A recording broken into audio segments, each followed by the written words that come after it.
அனைவருக்கும் வணக்கம். இப்போ இந்த மாதிரி பேப்பர் சில்வர் பேப்பர் கடையில் ஏதாவது வரும், பார்சலில் வரும் இல்லையா, இதை நம்ம இந்த மாதிரி மடித்து ஒரு 6-8 தடவை அப்படி மடிச்சிருக்கேன். பாருங்கள், இங்கே பாருங்கள், 1 2 3 4 இது மாதிரி 4ஆக மடிச்சுக்கிறேன். 4ஆக மடித்து திருப்பியும் மடிச்சுக்கணும். அப்போ திருப்பியும் மடித்து 1 2 3 4 இந்த மாதிரி கட் பண்ணிக்கலாம். இந்த மாதிரி கட் பண்ணி வச்சுட்டு ரொம்ப அழகாக இதில் பூ செய்யலாம். இதை எப்படி கட் பண்ணுறேன்னு பாருங்கள். இதை என்ன பண்ணணும், அப்படியே இதை சின்ன சின்னதாக கட் பண்ணிக்கணும். இப்போ கட் பண்ணியிருக்கோம் இல்லையா, அந்த மாதிரி இது போட்டோம்னா இப்படி கட் பண்ணியாச்சு.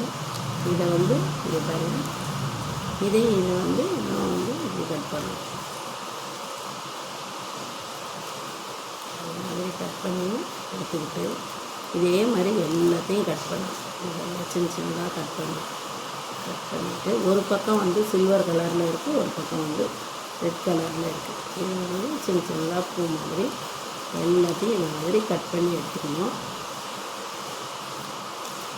எல்லாத்தையும் கட் பண்ணிவிட்டு நான் காமிக்கிறேன். எல்லாத்தையும் கட் பண்ணிவிட்டு காமிக்கிறேன். பாருங்கள், கொஞ்சத்தை கட் பண்ணி வச்சுருக்கேன். இந்த மாதிரி கட் பண்ணி வச்சுட்டு இது நான் பாதி கட் பண்ணலை, அப்புறமா கட் பண்ணிக்கலாம்னு வச்சுருக்கேன். இது வரைக்கும் எப்படி பூ கட்டணும் அப்படின்னு சொல்கிறேன். ரொம்ப அழகாக இருக்கும். இந்த மாதிரி நூல் கண்டு எடுத்துக்கணும். நூல் கண்டு எடுத்துக்கிட்டு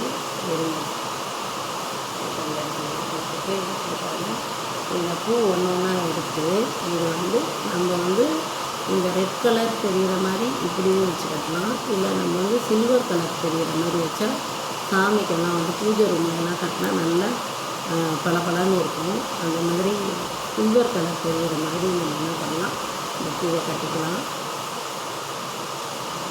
எல்லாத்தையும் ஒன்று ஒன்றா இது இருக்கு இல்லையா, என்ன பண்ணணும், இப்படி இந்த பக்கமாக வச்சு அப்படியே ஒரு முறுக்குனா தான் இங்கே அப்படியே பூ நல்லா வரும்.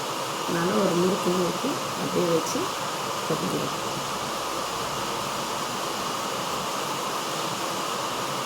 இதுதாங்க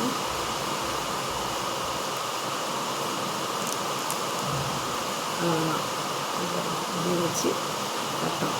இந்த பூஜை ரூம்லாம் மாலையாக போடுறதுக்கு ரொம்ப அழகாக இருக்கும்.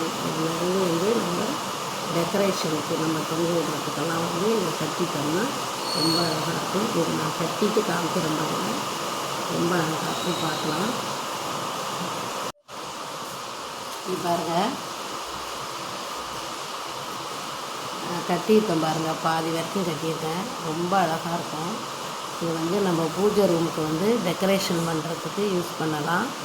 அப்புறம் கொலு வச்சோன்னா இது இந்த மாலையாக நல்லா பெருசாக கட்டி இதை நம்ம டெக்கரேஷனுக்கு யூஸ் பண்ணலாம். எப்படி இருக்குது பாருங்கள். இந்த மாதிரி நான் இப்போ பாதி கட்டியிருக்கேன். இது பாருங்கள், இன்னும் மீதி இன்னும் அப்படியே இருக்குது. இன்னும் நல்லா கட்டினேன்னா பெரிய மாலையாக வரும். பெரிய மாலையாக இருந்ததுன்னா பூஜை ரூமுக்கு செல்ஃபுக்கு ஃபுல்லாக நம்ம மாலையாக போட்டோன்னா நல்லா லைட்டு வெளிச்சத்துக்கு பளபளன்னு ரொம்ப அழகாக இருக்கும். இந்த மாதிரி நீங்கள் டெக்கரேஷனுக்கு செஞ்சு பாருங்கள். நன்றி.